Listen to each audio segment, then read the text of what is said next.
One of my favorite quotes of all time is Ernest Hemingway's, "There isn't much to writing, all you do is sit at a typewriter and bleed." And over the last 10 years, that's exactly what I've done. Sat down and talked about heartbreak, sports losses, career failures, and a bunch of stories in between. All of those events have shaped the person who I am today.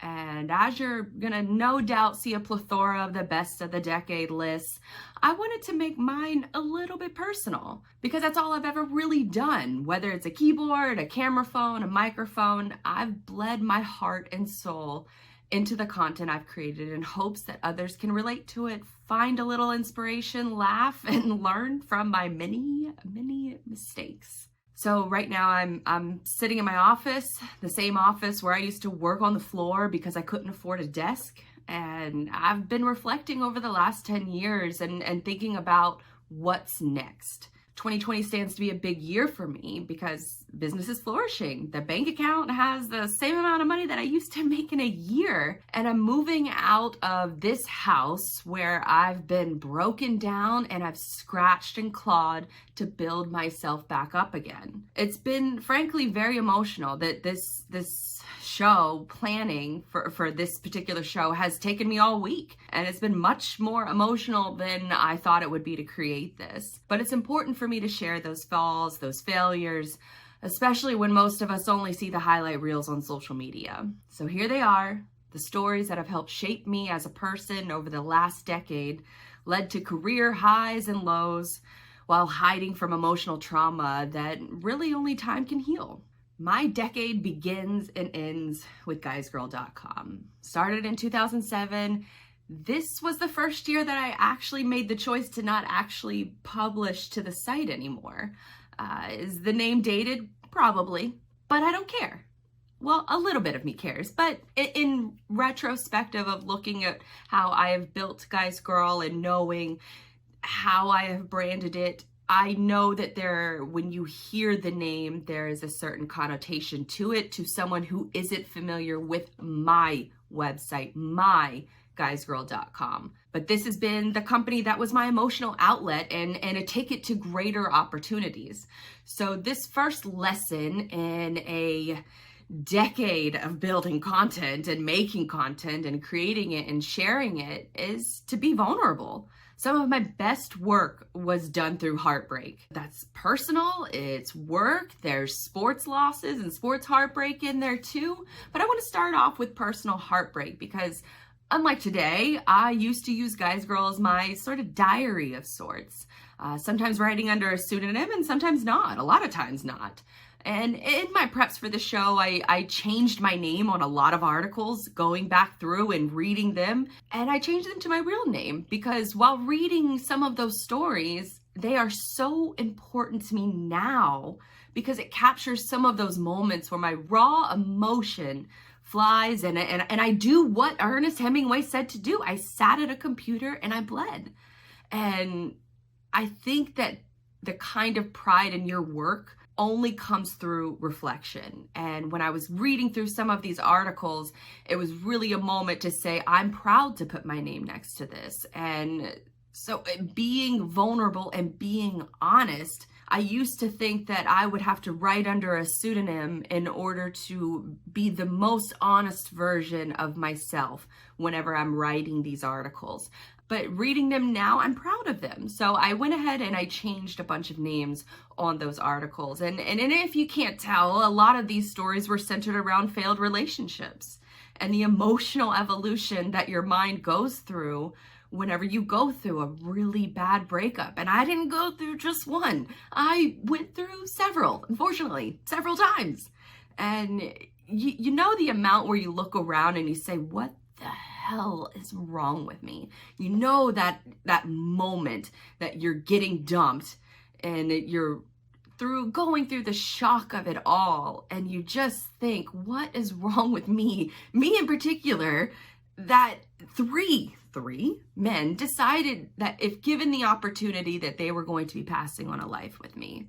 And sure, I cried a lot, I drank a lot, but the biggest thing that helped me get through that was being vulnerable and writing to get it out of here, get it out of my head, and get it somewhere else. So as with most millennial women, I would add, especially millennial writers, I would definitely add memes to my articles to make me feel a little bit better, especially those emotional articles. One of those emotional articles, I actually made a breakup playlist that goes through the emotional journey, the highlights, the ups and downs when you go through, the evolution of emotional trauma, I guess is a great way to put it.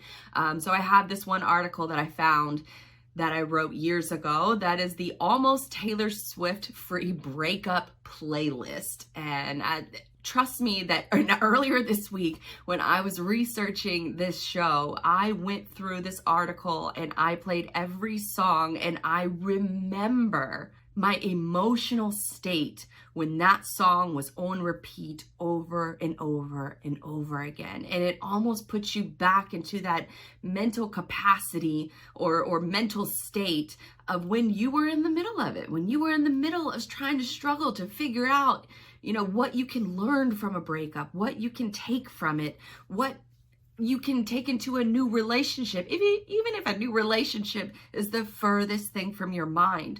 So that was a great article to go back through and to sort of reminisce and, like I said, go through the evolution of emotional trauma. But before that article, and for those who don't know, I actually started Guys Girl as a way that I could run a business from all over the country. And why did I want to start up this website? It's because I was dating a semi-pro hockey player. That relationship lasted a very long time, and we ended up calling it off. We were engaged. We called it off. He really did, with less than 2 months to go. So we ended up staying together after the wedding was called off, very up and down, and it didn't last long after that. But it was one of those situations where I kept the business and the website going because I had used Guys Girl as my emotional outlet. And even years later, after our breakup, I wrote up a post about 9 crazy stories from my days as a semi-pro hockey wag. And I talked about the fun times of when I was traveling all over the country and experiencing that life with him, and also with these crazy hockey players that are just, if you've never been around semi-pro hockey players, you don't know what you're missing, because they're some of the most unique, sort of gentle giants, but also crazy as hell. So I wrote up that story, and it remains one of the most favorite things that I have ever written. It's a story about travel, guys getting too hammered, moving at a moment's notice. All of those are found in that story, which with any of these stories that I mention in this show, I'm absolutely linking them in the show notes. So if you hear of one that sounds relatable, if it sounds entertaining, or if you just want to laugh at my emotional trauma, this is one of those moments where you could check the show notes and go see exactly what I'm talking about. So that is another one of my stories where I feel like that was a little bit more fun to be vulnerable in that sense. So that story is definitely one that I'm extremely proud of. But however, being honest about some of these stories does have negative side effects.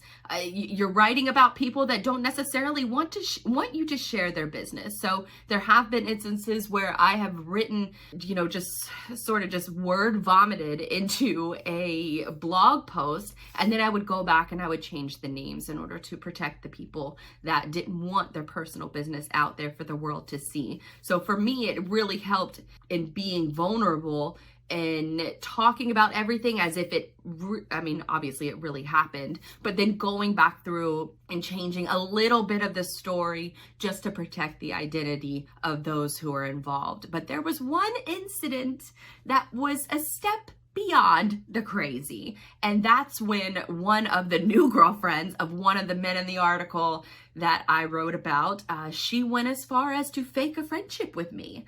To take a little clip from that story itself, this story is called Faking a Friendship with Someone That You've Never Met. And this woman went to great lengths to fake a friendship with me in order to discredit me to her current boyfriend. My ex, her current boyfriend. She faked text messages, she faked emails, and this was in like 2013 when I didn't really even know that this kind of stuff existed. I'm getting screenshots from my ex of emails and text messages, and it looks like a full-on conversation that we're having together. I've never met this woman, and she faked all of it. That sort of spawned a full-on investigation on my part on how can this woman fake all of these things with me and fake this friendship and have proof of this fake friendship. And so I went on a full investigation and I documented all of that in that article, Faking a Friendship with Someone That You've Never Met. So that was an unfortunate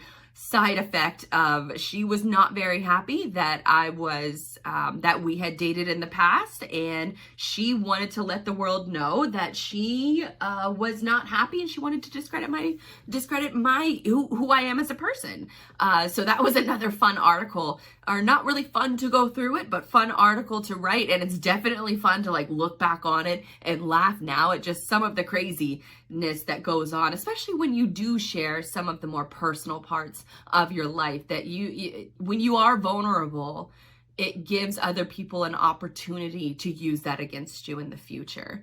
Now, all of these articles were definitely therapeutic for me to write, and they were terrifying to publish. It's one of those moments where you wait, and then you finally hit publish, and it feels so very freeing from just talking about it with a friend, because then you can, I feel like the internet is such a powerful place, because if you can be vulnerable like that, chances are there's somebody out there that went through that exact same thing. And then you have that connection with someone that you probably will never meet, but you have that connection with them emotionally because you shared and you were vulnerable with them. Now, when I say be vulnerable in your work, I'm not talking about just the heartbreak suffered from sort of like, the men ain't shit point of view. I'm talking about work heartbreak too.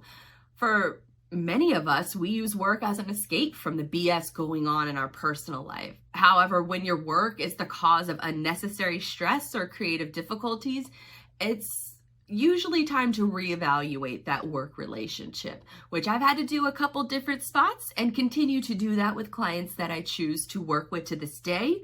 But one of those work heartbreak instances came after earning an opportunity to work at a local magazine. Because of blogging, because of Guys Girl, I was able to become editor-in-chief at a local magazine within 2 months of starting to work with them. And to this day, it remains the best team that I have ever worked at. But I left that job to pursue sports full time. I thought sports at a time was what I wanted to do with my life.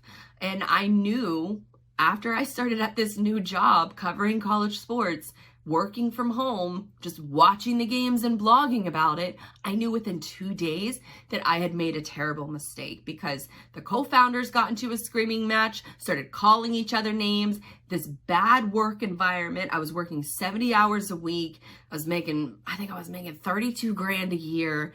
70 hours a week is a lot.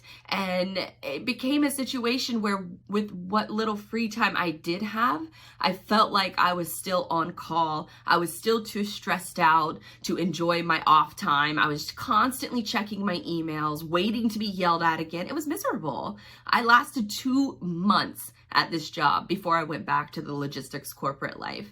So that was one instance where just work heartbreak, you leave a position where you loved working and you think that you're going to greener pastures, and it just doesn't work out that way. And so it left me in a situation where I had to do some soul searching and had to figure out, well, what do I really want to do with this life? That was the first instance. And then the second instance happened about a year ago. It was the decision to leave radio. About a year ago, I had just finished attending a logistics conference where I was demoing some software for my new company, Digital Dispatch.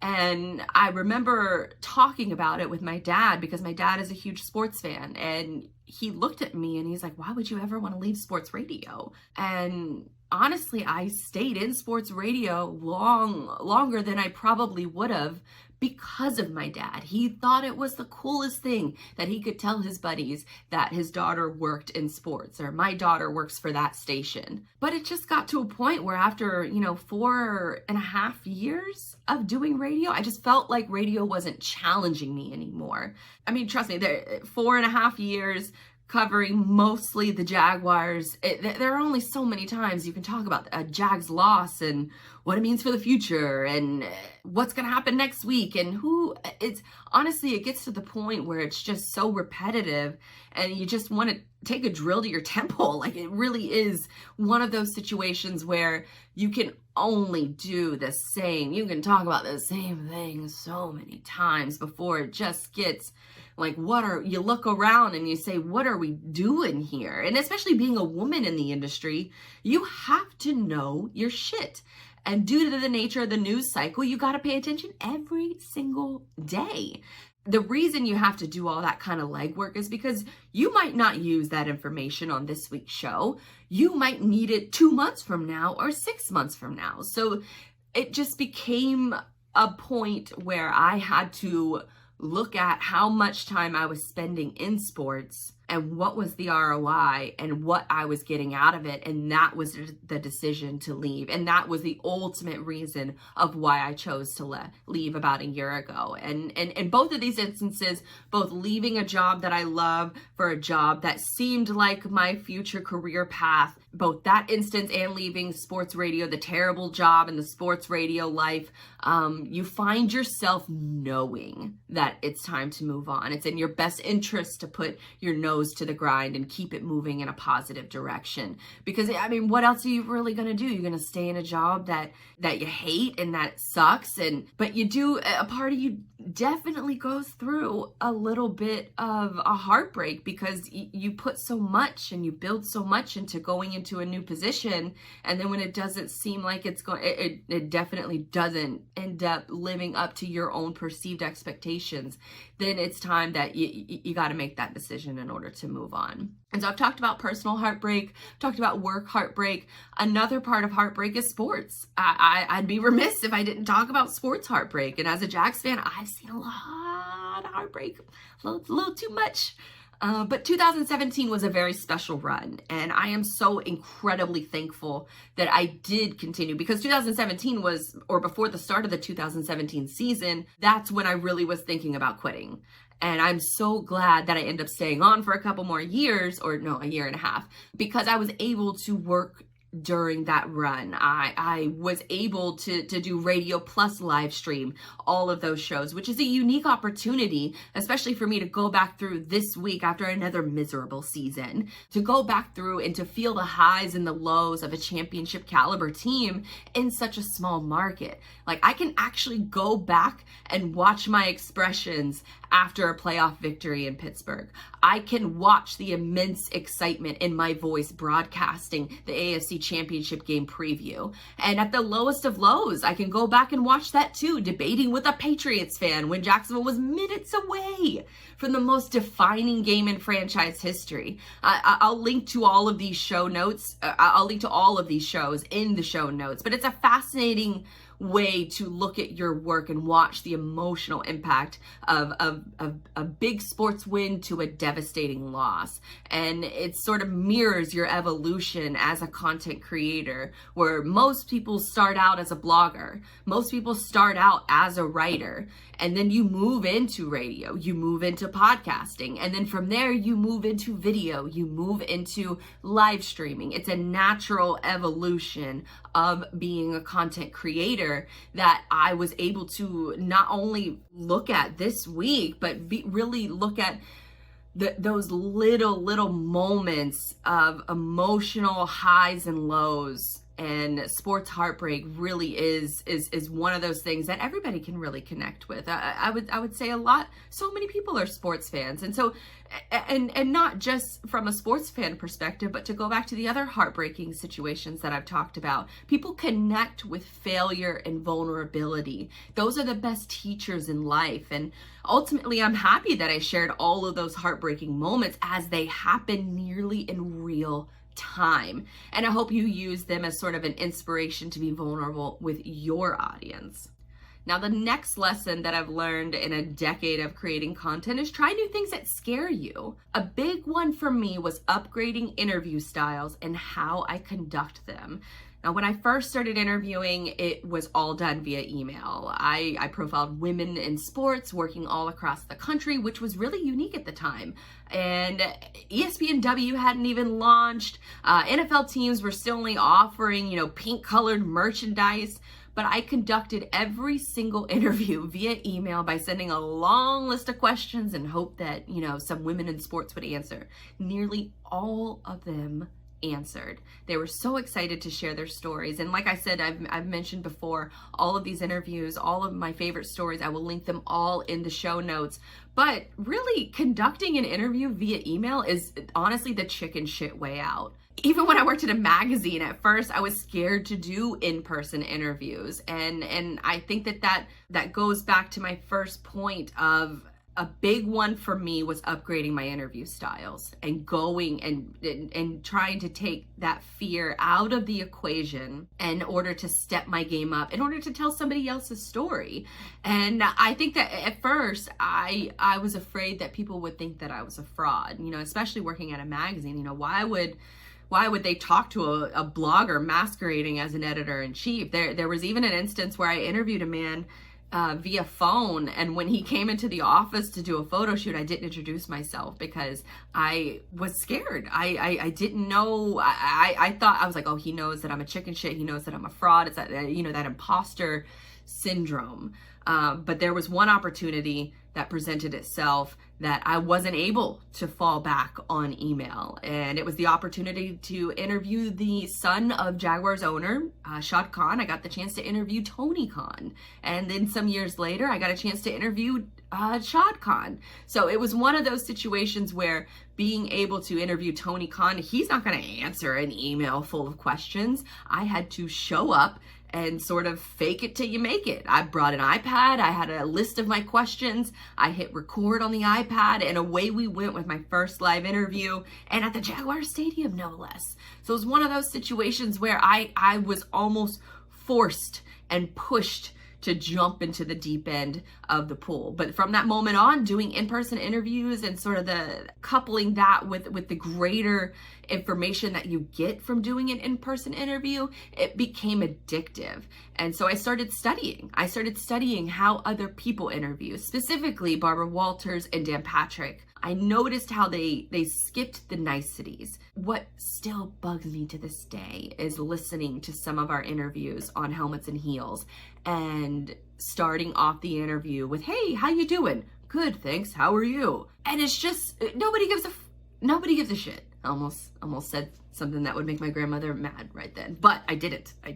I noticed how Barbara Walters, Dan Patrick, they skipped those niceties. They jumped right into the interview. So that was one of the things that I took from the evolution of how you hone in on your craft. When you go from doing email interviews to phone interviews and then to in-person interviews, what's the question that you're going to start off with? What's the next question you're going to ask? Are you actively listening at the same time you're conducting this interview, but know the next question you're going to ask? But if they say something really interesting during that one answer, you got to be able to follow up to that question too. I studied people like Barbara Walters and Dan Patrick, and I also studied how they promoted the shit out of their work. But Walters' famous line, and it stuck with me for years, ever since I've heard it. And she said, "If you're not proud of your work, why should anyone else be?" And ever since then, it's been one of those situations where I can feel proud to go walk into an interview and know that I am taking lessons from some of the best in the business. And I know that I'm not in any way trying to compare myself to those, obviously they're like Hall of Fame style interviewers. But it was one of those situations where I prided myself on making sure that every little thing was just a little bit better. And I think that that is a really important takeaway, because you can see the evolution, at least I can see it, for how I went from email only interviews in the early days of Guys Girl to email interviews in Void magazine to hosting live radio to TV to remote interviews. I'll link to a lot of my favorite interviews here in the show notes. I mean, athletes like Josh Lambo, Telvin Smith, even Brandon Linder and Allen Robinson. These are all Jaguar players for the majority of you guys who don't know who these names are. Brandon Linder and Allen Robinson, we had them on the same show. Cincinnati Reds GM, even women working in sports. These are some of my favorite, the icons of Susie Colbert, Linda Cohn, Sarah Walsh. We had the first female NFL ref. We also had the first female coach, Jen Welter. We had all of these great, fantastic people on the show. And so to be able to go and especially this week, to see my evolution of a worker, as an interviewer, as a storyteller, to go from doing email only interviews to then interviewing some of the best people in the business, especially women working in sports. It's conducting these interviews, learning what makes people tick. It sort of leads me into my next tip, and that is my next tip on creating content from, or really just lessons learned that I've taken over the past decade, is you need to fall in love with telling stories. And I'm a big believer in creating content around things that you're passionate about. When I was an editor-in-chief of Void magazine, if I knew that a writer was particularly passionate about one subject, I would put that writer on that subject, because I believe that you can tell that in the passion sort of seeps through in their work. To fall in love with storytelling, sometimes you got to cover things that you're not so passionate about.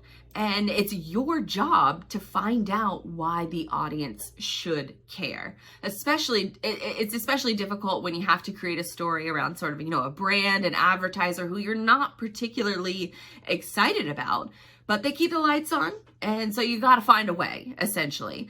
It's also a good way for you to push yourself creatively to find that angle to make the audience care. Some of my favorite moments in print and radio came from advertisers we had to interview that I had zero interest in. I'm editorial at heart. And for me, the idea of doing a sales-driven segment just makes my skin crawl. But like I said, those kind of stories, they keep the lights on. So you have to, as a storyteller, push yourself to find that angle to make your audience care. There's one particular story that rings a bell, and it was one time we were doing a Helmets and Heels show. It was the very last segment of the show. It was also a particular week where NFL's going on. There's stories that you can talk about until you're blue in the face, and they're way more interesting than a planned segment that we had with a former Olympic swimmer who was coming to town and he was opening up a pool. Like, I saw this on our rundown and I said, are you kidding me? Like, are we really going to be talking about this when there's all, X, Y, and Z topics that we could be talking about? I was a little, might have been a little bit difficult to work with, but I saw that as just not being fair to the audience. And so during a situation like that, I got to have my internal pep talks with myself and say, no, this is your job to find the angle. So what we had a conversation. We had a conversation with this guy, and I ended up loving this interview so much that it still sticks with me to this day, because he was a swimmer that came over from the Middle East, and he qualified for the Olympics and he did really well, but now he is focusing on opening up pools all across the country. He opened up one in Michigan, and he also opened up his second one in Jacksonville. And at the time, I was teaching my boyfriend how to swim. I'm a very strong swimmer. I've grown up around the water, very comfortable in the water, but not a lot of people are. And he in particular was talking about the mental hurdles of teaching a 3-year-old how to swim versus a 70-year-old how to swim. And he was talking about this particular old gentleman who came in and he was college educated, master's degrees. I think he had like 2 or 3 master's degrees, but he had never learned how to swim. And here he was, older. I mean, I know he was at least 70, but he wanted to push himself even more and learn how to swim. And this guy that was talking about his pool and his training system, he was just beaming with this pride of talking about teaching this older gentleman how to swim and how he took to the water and how he overcame this mental barrier. And that is the biggest difference between teaching a 3-year-old how to swim versus teaching a 70-year-old how to swim, is because you're dealing with those mental roadblocks. But then that man became so comfortable and so confident with swimming that he just started doing laps, and now he's a regular swimmer and he feels comfortable going out into the ocean. It really became one of those moments where you're thinking, wow, this is one of the most fascinating conversations that I've ever had. And we almost didn't have it because of my pride, thinking that there were better stories to tell. And sometimes the best stories that you hear are the stories that you never planned for, that isn't in the research notes. And those are the stories that touch you even years later. As I'm sitting here recording this show and telling that story again, I've told it countless times to friends and family. But that's one of the stories that really stuck with me, and it almost didn't happen. And that is another situation where it was kind of like a sponsored segment where the guy, we let him on the show in hopes that he's eventually going to spend money with the station. But he ends up telling a story that sticks with you and it sticks with your audience for years and years to come. So I think it's definitely, you have to fall in love with telling the stories that maybe you got to dig a little bit, not just with the person that you're talking to, but within yourself too. Because the stories that are easy to tell are the ones that you're excited about. And those are almost like those stories, the ones that you're excited about are almost more difficult to publish because you are so enthusiastic about it and you want to tell that story, because after all your research and your note taking, you just hope that you can do the story justice. And that hope and that wanting to do a good job is almost paralyzing, because they say that, writers are deadline oriented. And some of my favorite stories required a self-imposed deadline because otherwise they would never be perfect enough to hit publish. So falling in love with telling stories and telling them from a variety of different ways is one of the more bigger lessons that I have learned over the years. And some of obviously I have a lot of stories from print, from radio, from, blogging too. I'm going to list all of these, but a few of them that I want to shout out is, the first one is the Navy DV Embark program. I did this about 10 years ago, and I got to land on an aircraft carrier, the Harry S. Truman. I got to take off from a naval air base here in Jacksonville, Florida. I got to land on a nuclear aircraft carrier, take a full tour of the entire ship, stay the night, and then take off in the middle of the ocean, all because I started a blog 10 years ago. So the Navy DV Embark program, I'm definitely going to link to that one. I share it every single year. It's probably my favorite story that I've ever been able to cover in any medium and any capacity. There's also another story from the first golf issue with Void magazine, and learning about the difference of the major championship myth. Just from talking and interviewing with another golfer here in town, Mark McCumber, he informed me that major championship in golf, that it is not something that is regulated by the PGA Tour or by any other golf entity. The concept of a major championship in golf is completely derived and developed by the media. And this was something that still goes on to this day. We rank our golfers based off of something that was created by media, not necessarily created by the sport itself. So I thought that was fascinating, that this is still, to this day, something that was contrived or created by the media, that history will judge the success of guys like Tiger Woods and Phil Mickelson based off a construct and based off of not, say Super Bowl victory, but a major championship in golf. And I would have never known that had I not had this interview. And writing that story for that issue, and I still share it on the Guys Girl blog, usually every time the Players, which is a local golf tournament here in town, I share that really every year because it's my favorite little nugget. And not a lot of media members will talk about that because it's not really widely known. I think a lot of people just assume that it's something that was regulated and created by the PGA Tour, but that's another one of my favorite stories. Another one I want to mention is this article that I did, Aiming for Change, and it's about these two gentlemen who remain some of the best people that I've ever met, and they call themselves huntitarians. And they call themselves huntitarians because they only eat the meat in their life that they eat. The only stuff that they eat, they hunt and kill and clean themselves. And they take a lot of pride in living their life that way, not going, not choosing to buy meat from grocery stores.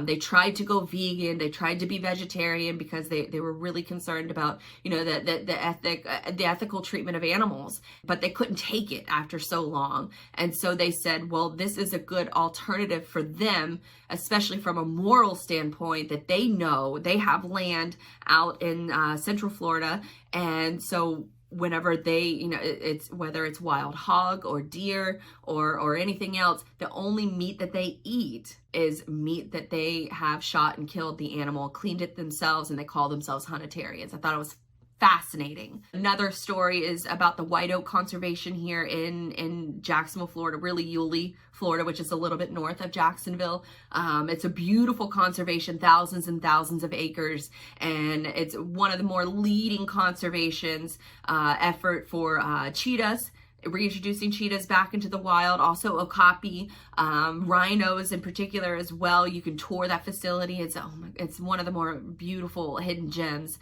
in North Florida. But they do a lot of great conservation work. And there was also an interesting note about that story. And speaking of talking about hunting animals, but this particular conservation and a lot of other conservations, the way that they make their money and the way that they sustain and are able to provide resources for the animals that are reintroduced into the wild, because it's one thing to have an animal that's born at a conservation, but then you have to take that animal and you have to, if you're going to reintroduce it back into the wild, it's not as simple as just taking the animal and dropping it off in a safari in Africa. You have to take that animal, slowly reintroduce it back into the wild over in Africa, and then it won't be that animal that's reintroduced back into the wild. It'll be the offspring of that animal that is reintroduced back into the wild.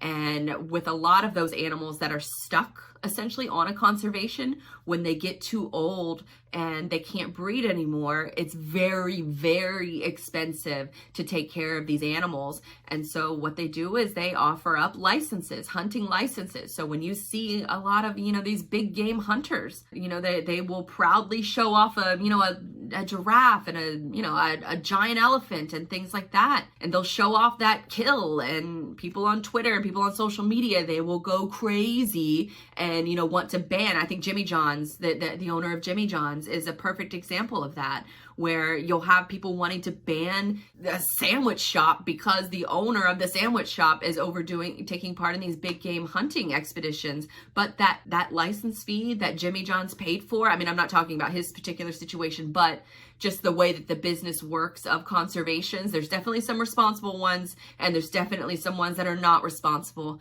But White Oak in particular is very responsible, but they still deal with conservations over in Africa and globally, really, that sell these hunting licenses, but these hunting licenses and the fees that they get from those licenses goes to take care of the greater good of that species of animal. So when a big bull elephant gets to the point where he's not breeding anymore and he's costing a lot of money, they will sell a hunting license to a big game hunter, and the money that they get from selling that hunting license is enough to take care of hundreds of other animals on that conservation and to keep those species alive and well.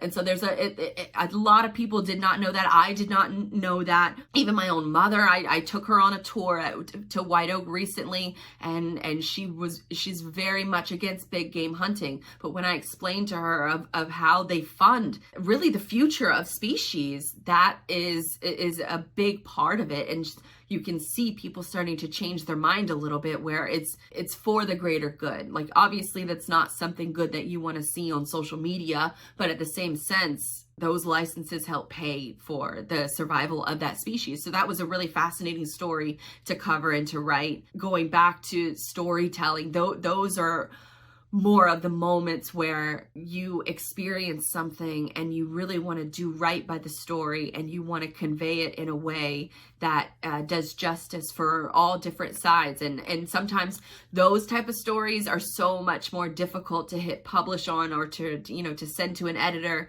in order for publishing, versus like an advertorial or a sponsored radio segment where you got to talk about where you're not a big fan of talking about an Olympic swimmer who is opening up a pool. But then both of those situations, it turns into be incredible storytelling that you can share with your audience, and hopefully they come back for more of those stories in the future. Now, it's wonderful to have ideas. Write a story, hit publish. But the next tip I want to share is don't just have ideas, execute and distribute.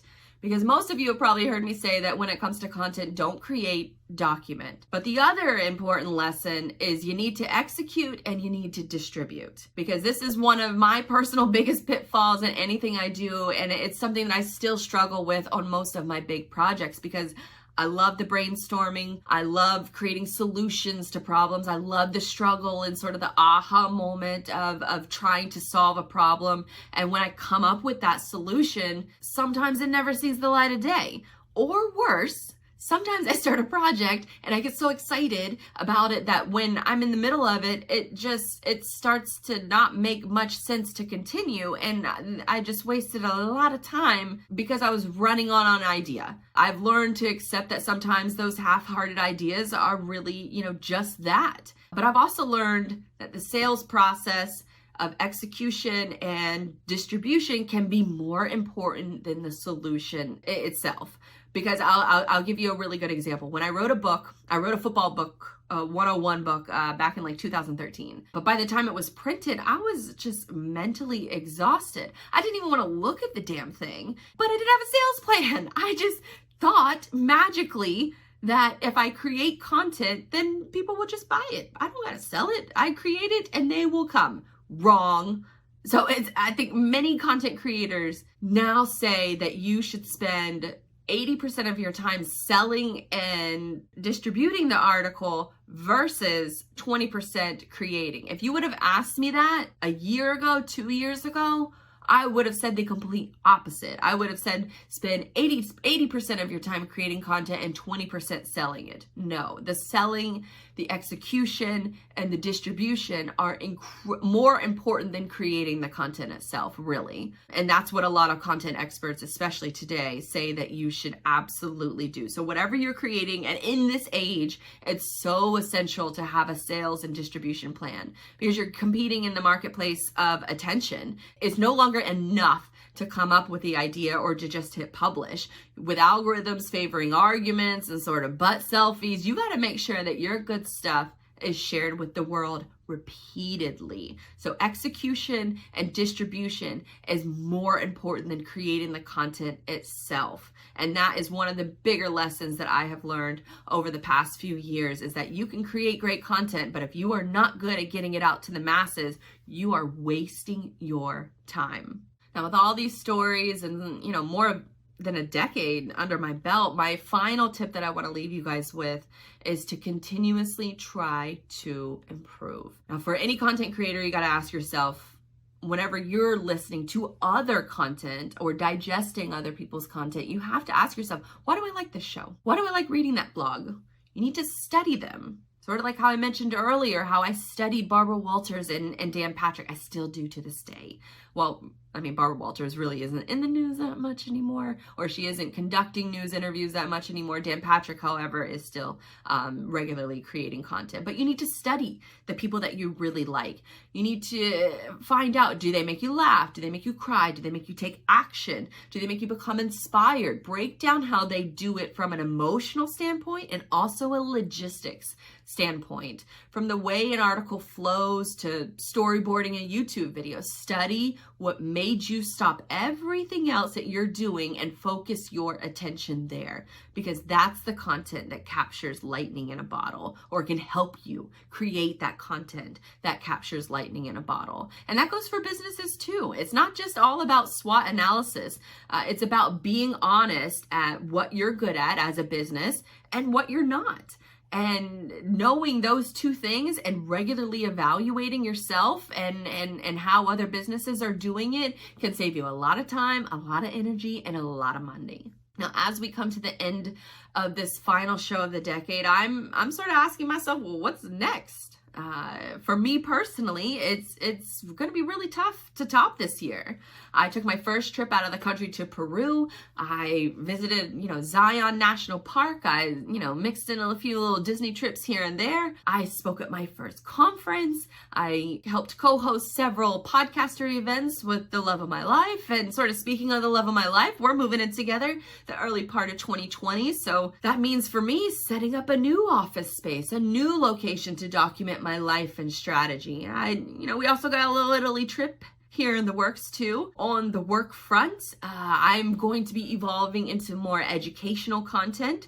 So hopefully I won't be sharing any breakup stories with you in the future, but those stories still exist on Guys Girl and also in the show notes if you want to check those out and you want to read up on them. But I will be evolving into more educational content. It's sort of the same kind of content that you've seen with my podcast as of late, Bonjour with Blythe. Also, specifically, I'm going to be doing more educational content in the logistics and trucking space, along with the entrepreneurial content that you can see on bonjourwithblythe.com. I'm also going to be, as far as a business is concerned, making that transition from less services to more products. Time is finite, and I have learned that it's really beneficial for me to focus my efforts on my businesses as well as a handful of clients, help them personally with their strategy and with their consulting with them, and then provide those products to really everyone else. And that way, it's a way for me to extend everything that I've learned from the past decade into a way that is less demanding on my sleep schedule, pretty much. I'm also going to be attending more conferences. I launched an e-store, and I'm going to be growing that specifically and starting to sell that here in January. And outside of more of like the work, I definitely want to invest in more passive income opportunities, diversifying my income streams. And from work-wise, I mean, that's really it for me that I know of for right now. For me personally, I love to take this part of the year where I spend and I reflect on everything that I've done over the past year. This one was a little bit more complicated where I had to reflect on the past 10 years of my life. And I'll be 45 years old next time I create an article like this, reflecting on the past 10 years of my life. So I hope that you have learned through this show that, even though you only see a little bit of a tip of the iceberg, there's a whole lot of stuff that you don't see until I'm actually ready for you guys to see it. There's a whole lot of work that that is involved with running your own business, with creating content. I hope that maybe you found some of it fun, inspirational, funny, educational. That's what I love to do with my content, and that will not change over the next 10 years. So I hope that you found some kind of inspiration or some kind of entertainment value from a story that I've shared in this article. Just know that I wish you all Merry Christmas, Happy Holidays, and really bring it on 2020. Let's do this.